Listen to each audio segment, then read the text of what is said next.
आज की कहानी का शीर्षक है अकबर का साला। बीरबल की बुद्धि और समस्या को भांप लेने की कला के कारण बादशाह उन्हें खूब पसंद करते थे। इसी कारण से दूसरे लोग बीरबल से उतना ही जलते थे। इन जलने वालों में से एक अकबर का साला भी था। वो हमेशा से ही बीरबल को मिला हुआ खास स्थान लेना चाहता था। बादशाह जानते थे कि बीरबल जैसा कोई और नहीं हो सकता है। वो अपने साले को ये बात समझाने की कोशिश करते थे, लेकिन उसका साला हमेशा कहता था कि वो भी काफ़ी बुद्धिमान है। इन सब बातों के कारण एक बार बादशाह के मन में हुआ कि अब ये ऐसे नहीं मानेगा, इसे कुछ कार्य देकर ही समझाना पड़ेगा। तभी अकबर ने अपने साले से कहा कि तुम अपने दिमाग और सूझबूझ से इस कोयले की बोरी को सबसे ज़्यादा लालची सेठ दमड़ी लाल को बेच कर आओ। अगर तुमने ऐसा कर दिया तो मैं तुम्हें तुरंत बीरबल की जगह दे दूंगा। यह बात सुनकर अकबर का साला हैरान हुआ, लेकिन उसे बीरबल की जगह चाहिए थी। इसी सोच के साथ वो कोयले की बोरी लेकर सेठ के पास पहुंच गया। सेठ ऐसे ही किसी की भी बातों में आने वाला नहीं था, इसलिए उसने उसे खरीदने से मना कर दिया।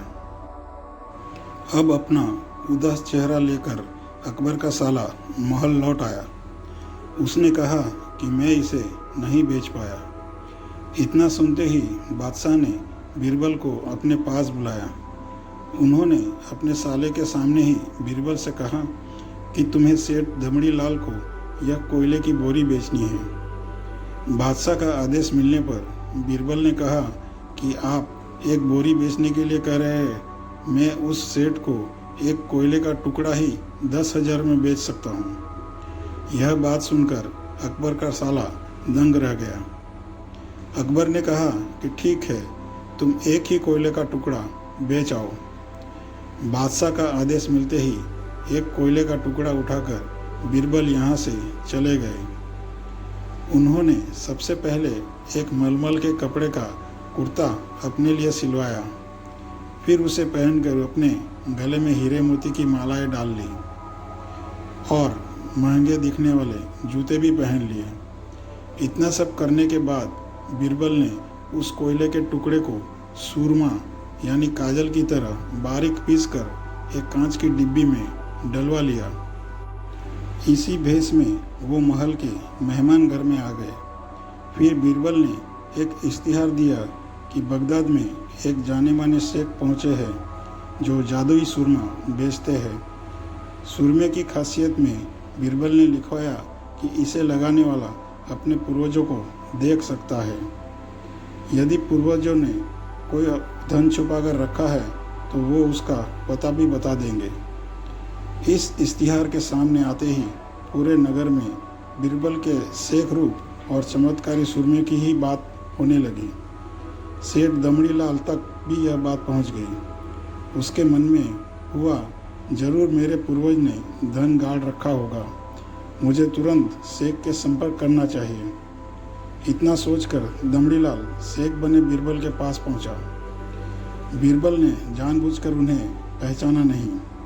सेठ ने शेख से कहा कि मुझे सुरमे की डिब्बी चाहिए। शेख ने जवाब दिया, बिल्कुल दीजिए, लेकिन एक डिब्बी की कीमत 10,000 रुपये है। सेठ काफ़ी चालाक था।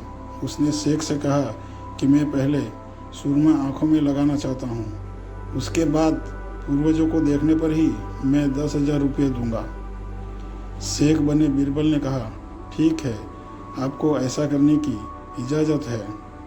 बस आपको सुरमे की जांच करने के लिए चौराहे पर चलना होगा। चमत्कारी सुरमे का करिश्मा देखने के लिए वहाँ लोगों की भीड़ लग रही। तब बीरबल बने शेख जोर जोर से कहने लगे कि इस चमत्कारी सुरमे को सेठ जी लगाएंगे।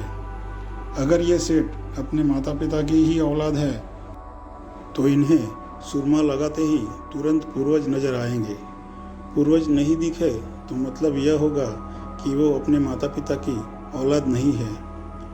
असली औलादों को ही यह सुरमा लगाने पर अपने पूर्वज नजर आते हैं। यह सब कहने के बाद शेख ने सेठ के आंखों पर सुरमा लगा दिया और कहा कि आंखें बंद कर लो।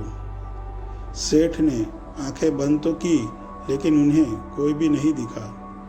अब सेठ के मन में हुआ कि मैंने कह दिया कि मुझे कोई नहीं दिखा तो भारी अपमान हो जाएगा।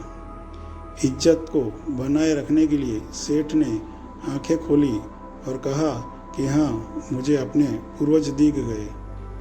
इसके बाद गुस्से में सेठ ने बीरबल के हाथ में 10,000 रुपया थमा दिए। अब खुश होते हुए बीरबल महल चले गए। उन्होंने कहा कि लीजिए बादशाह, एक कोयले के 10,000 रुपये, और सारा किस्सा सुना दिया।